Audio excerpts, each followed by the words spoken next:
Hi, I'm Samantha Hartley, and I want to welcome you back to the Profitable Joyful Consulting Podcast. Today, I want to talk about building your business with a team. First, let's travel back to my senior year in college. I was directing a play, my senior play, the one that we did for graduation. Incidentally, my lead actor was my future husband, and everything was going amazing. We had this incredible process, and all the actors loved each other. We were doing the Seagull by Chekhov. So it was really this wonderful, magical experience right up until performance. And I realized that I had not done anything to secure the props, and we had scenery and costumes, but there were all these props and things that were supposed to happen, a couple of other details. And I was about to have a panic attack. And sitting next to me was the gal that had been given to me by the theater department as my stage manager. And, she'd been there all along, kind of in the shadows. And I'm embarrassed to say I kind of didn't really give her much to do or pay much attention to her. I wasn't sure what to do with her. I was used to doing things on my own, so I didn't really need much help. And I was freaking out that we were about to go into performance, and I had like a ton of these props to find and hadn't even started the process. And then I heard this voice beside me say, "Oh, I've already done all that." And I literally turned my entire body to face her as if seeing her for the first time. And I was like, "You what? You what?" She completely saved my behind right before we were about to go into performance. This person who had been responsibly all along the way, taking note of the process and what needed to happen during it, had actually gone and done something that was probably part of her job and really saved the show and saved me from, I can't even imagine what kind of a panic-stricken 3 a.m. search for props I would have done. I tell you that because not only is it a formative delegation and person management story for me, but it parallels so much the experience that I've seen with entrepreneurs. They're so capable and multi-talented and bootstrapping, they've gotten themselves to where they are with pretty much mostly their own efforts, that they rarely think do I need additional people, or who else could I rely upon? Now, that's not everybody's story. Plenty of people get to the point where they come and start working with me, or they talk to me about growing their business, and they've had a team all along. But many times I meet one-person businesses, consultants, who have managed to go all along, and then suddenly they hit a wall and they realize, I think I need somebody. And so as this bootstrapping young director, what you can see is I had everything under control, except that there were details that inevitably fell through the cracks. And those could have been catastrophic details had I not gotten that problem solved by somebody else who saved me right before the last minute. So I want you to think about, as we're talking today about team. If you have a team, awesome. Maybe you'll hear something today that'll give you some new ideas and insights. If you have one person instead of an entire team, what we'll talk about today will definitely help you have perspective on where you can grow. And if you have resisted hiring team up until now, then I hope I'm going to make some arguments that will be persuasive for how that can really benefit you and help you to grow your business. Remember, the theme of season 2 is business growth strategies, and growing with team is really an amazing way. Remember, you are the talent in your business. You're the genius, and everything we can do to take care of you and free you up to do your genius thing, that is what we want to do. So how can we do that with team? Well, first of all, this bootstrapping idea is a problem. But what if you bootstrap well and you don't really feel like you need a team? Now, I know $2-3 million consultant who has no team. Proudly has no team. Now, the truth is, he does have a team. He's hired one company who handles website and CRM, his email newsletter, and does his social posting and things like that. But everything else he does himself. So even though he's saying he's a very lean enterprise, there's that one resource for him, but everything else he does himself. And I've mentioned before, things like invoicing. Sometimes people love that. All of the, if somebody gets a book sent to them in the mail, he's shipping that thing out. So think about your personal tolerance for doing those kind of tasks. You may not need team. I'm going to give you some suggestions today about what's possible with one. But if you're like, dude, I do fine on my own, I'm not going to change. I don't want you to change that. Like, don't fix it if it isn't broken. I found in my personal business that once it started to get tech heavy, meaning CRM, handling an email newsletter service, handling website changes, wanting to put up sales pages rapidly, things like that was when I started to say, okay, I want to have somebody who I can rely on a regular basis to do this for me. I had done it myself before then. It was pretty easy. I can figure it out. This is the trap for many capable consultants is I can figure it out. I have figured it out, or I've already done that. Do you want to do it ongoingly? That's a thing to think about. And then I will tell you, once you have a program that's got customer service attached to it, you are going to want to quit your job as customer service rep, because handling customer service is tedious and dreadful.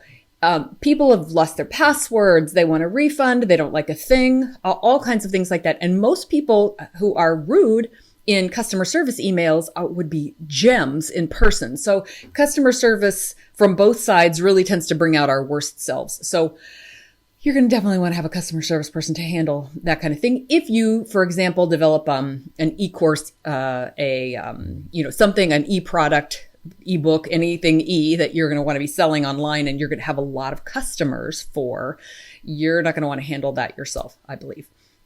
So at what point should you consider bringing on team? Or if you have somebody already who's helping you out with the small things, when should you consider expanding your team? Well, I think when you feel that there is a constraint on your growth.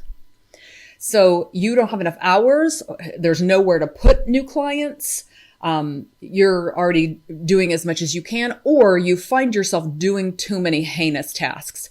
We talked a few weeks ago about the joy and genius zone. Your joy and genius zone. Joy, things that give you energy. Genius, things you're better at than anybody else in the world. And those two come together to be things that give you energy. They make you smarter as you're doing them. You learn from yourself and get even better at it.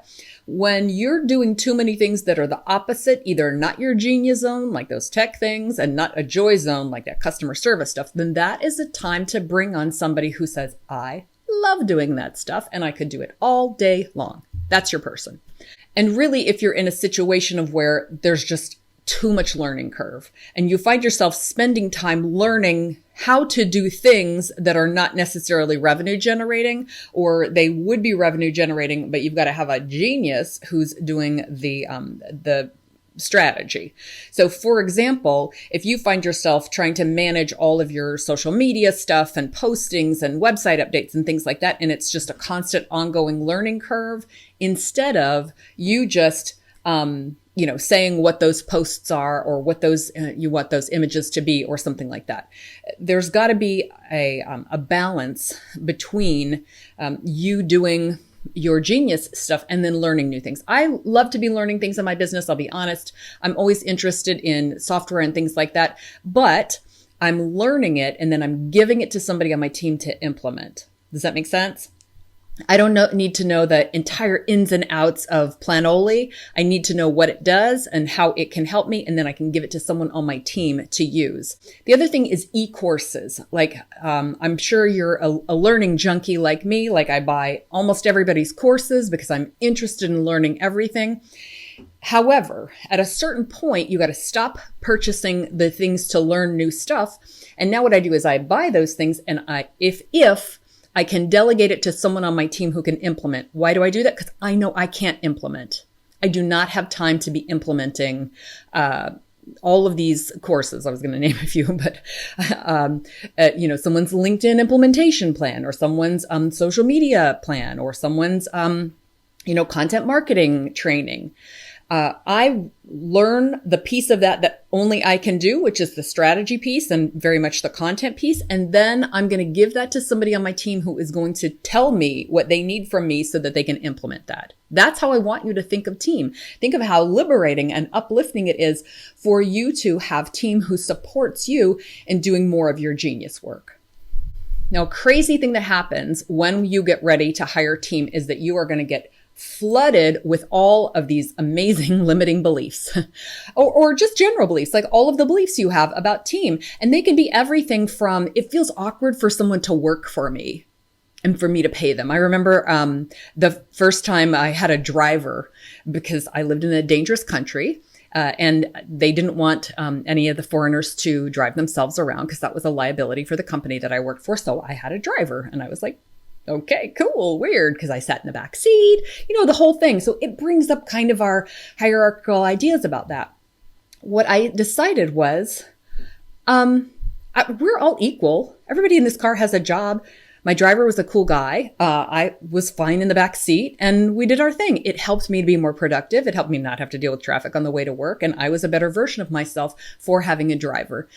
So you might have that same association with, I don't know, somebody's my admin or someone is doing things under my name, like posting to my social media as if they're me kind of thing. So there are some things that we have to, I wouldn't say get over, but align with in our own minds so we feel comfortable with it. A big belief that will come up around team, investing in team, is I can't afford it. Can you afford to do these things yourself, or do they allow you to be more productive doing things elsewhere? I worked with somebody who said was doing all of his own bookkeeping. It made him quite miserable, and he said, the bookkeeper I would outsource this to is $100 an hour. Like for $100 an hour, I'll do it myself. The thing was that the bookkeeper for $100 an hour could do all the bookkeeping, but he was taking 3 hours to do the bookkeeping. So it was actually costing him $300 as opposed to $100. So think about, if you can't afford it, like, can you truly not afford it, or do you not see an ROI on it? If you're just plain haven't got enough money to afford to outsource anything, well, get some more clients. And then outsource when you have some more. But the truth is, like, most of us can afford to invest in someone who can do something better, faster, cheaper than we can. There's the belief of if you want something done right, do it yourself. In the Saboteur episode, we talked about this. That's not only my belief, that's a family belief I had.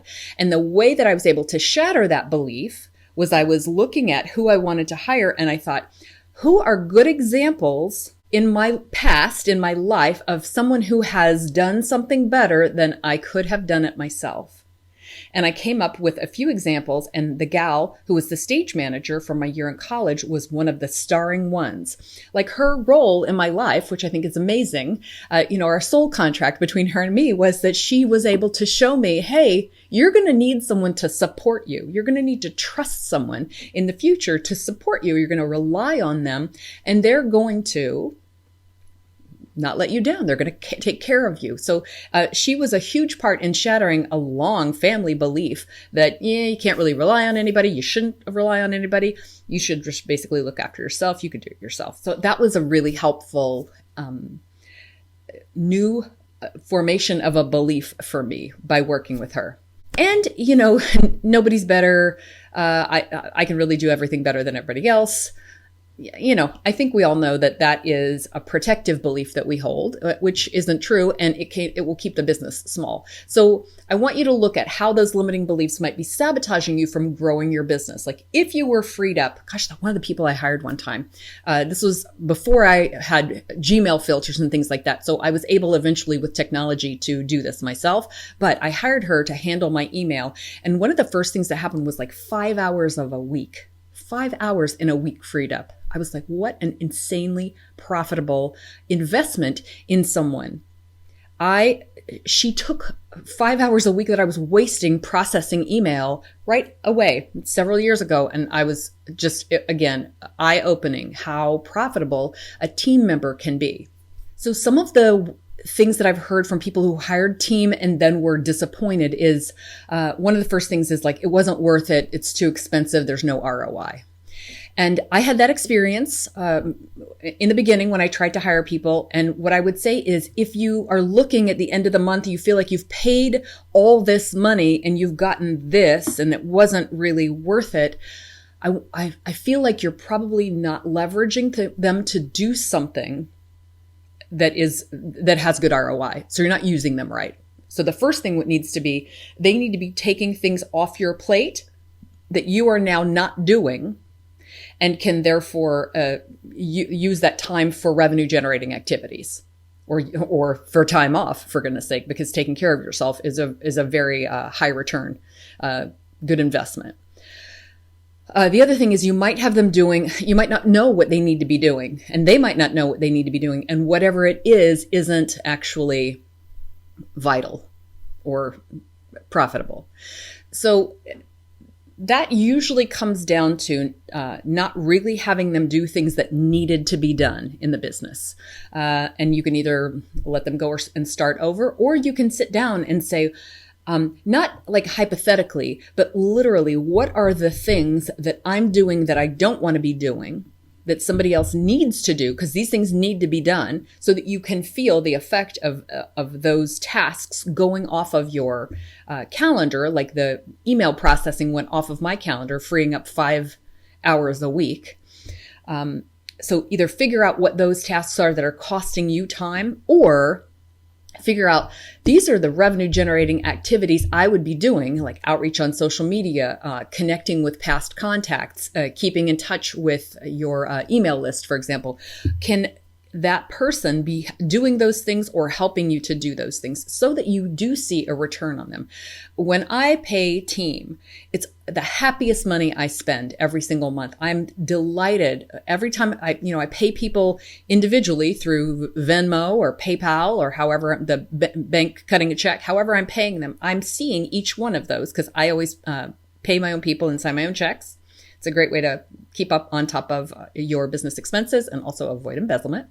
So I pay all of them, and I think about them as I'm paying them. And I'm thinking every time, oh my gosh, thank goodness for Lisa. Thank goodness for Aaron. Thank goodness for Jackie. And so with my whole team. I mean, I'm so uplifted by each of them. That's why it's important to make sure that your people are doing things that are really serving you. Another way that people get disappointed is, well, the person, she couldn't really understand my needs. It's been too hard for me to explain things to her. That probably comes down to communication issues from your side. So being very clear about what you want done is key here. Helping them to understand how their work plugs into your work so that you can do your thing, and then clearly communicating with them. I think we all secretly wish that people would just read our minds. And I think it's really important just to say, this is a smart person doing her best. And so I need to set her up for success by being clear about what I want. Now, if there's just endless misunderstandings and it's never going to change, go ahead and let them go and try again with someone else. But very often I feel like what entrepreneurs, how they can sabotage a new person is by not giving them enough information and not being clear enough with that new hire about what they want. And the last thing I hear when people are disappointed is, I hired a VA and she was really, really amazing in the beginning. And then, now she's just not as good. What sometimes happens in that situation is that they've hired somebody to do a specific kind of job or kind of work. And then they've expanded that into all of these other things. Like they're like, well, she's my right-hand person. I want her to do all this stuff. And that can expand right out of that person's genius zone or joy zone, which means that they're going to be doing something and not really, certainly not enjoying it, but sometimes can start to resent you for, or resent the work in general. So I love to hire for very finite fit. So I have a social media VA. I have a marketing writer. I have a copywriter. I have a content writer. I have a project manager. I have a VA who does CRM, software, billing, everything to do with software. She's a total genius. She is a genius. And I know that she has clients for whom she does all of the tasks, all of the jobs. I don't want that from her. I want her to do the thing that she is super genius about in all the land, right? I think I advise rather than having a small team of one person who's playing many roles, I like to have 3 people, or in my case, I don't know, it's about 12 people who are each doing the thing that is their specialty. Yes, one of those people is managing the team to make sure everything gets done so that I don't have to manage 12 people. So I want you to think about, in your case, what are the jobs that you need done? So is there a social media VA? Is that the same person who's going to design things? Are they going to write the content? Or is there going to be a writer who writes the content? And then someone else who's going to be putting that onto the social media. So you can hear that I'm talking about basically getting these tasks down, so you know to whom to delegate, when you're ready to delegate, and all of that stuff. So the last thing I want to talk about is which tasks require a team member to do them. Which tasks are you going to let go of? So there's 4 kinds of tasks in your business, at least as I divide them up for discussion purposes today. The first one is revenue generating. So most of your revenue generating stuff, your work in your business, will be done by you. You might have other things that perhaps a team member does for your clients on your behalf. Like I have team members who write on behalf of my clients. So revenue generating tasks are the top thing and most important, right?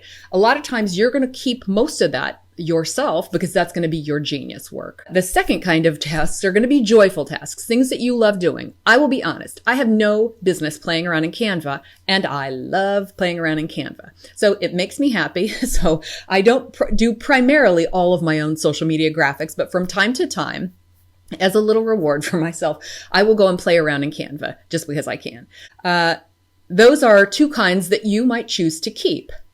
Then there's the tasks, which are delegatable, I think. They belong to other people. That's because other people can do them faster, better, and cheaper than you.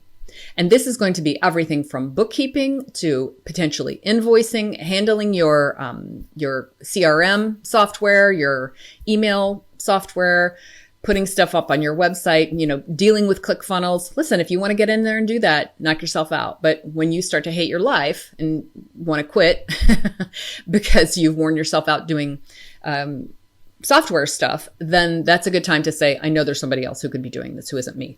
Don't let failure of imagination prevent you from hiring somebody. Oh, it'd be so hard to find somebody to do this. Are there even people who specialize in this? Yes and yes. It's easy to find somebody who wants to do the job that you don't want to do. Their internet is filled with reliable, lovable, likable people who would want to help you with those tasks. So the 4th kind is repeatable. If there's a thing that's going to need to be done all over and over and over again, and I keep mentioning email because that is something that needs to be done over and over and over again, it's really good to just outsource that to someone. That's why I hired somebody to handle the sending of my email newsletter. I don't want to deal with how it looks on all of the different browsers. I don't want to deal with code broke or this thing or that thing. So I hired somebody who would handle that for me. And that means that I can worry about the hard stuff, which is getting that thing out every week, right? There's a lot of work that still has to be done, which doesn't include messing around with stupid code when you're exhausted and should either be revenue generating or resting. Okay. Those are 2 really good options that you could be doing instead of figuring out how to put your newsletter into Constant Contact. Okay. So again, 4 kinds of things you can delegate or 4 kinds of tasks, the ones you can keep and the ones you can delegate. So the first one is revenue generating. If you can delegate that, certainly do, because the more people who are handling revenue generation, the more money your business makes. But most of the revenue generation will be being done by you. Second thing is stuff in your joy zone, joyful stuff. Some joyful things you'll keep and some joyful things you'll give away. Things that other people can do cheaper or faster, please get rid of those things. And last of all, things are tasks that are repeatable. So to wrap up, I thought I would go through the list of who is on my team so you can kind of hear the scope of possibility. You don't have to have as many team members as I have. I'm going to point out to you, none of these are full-time.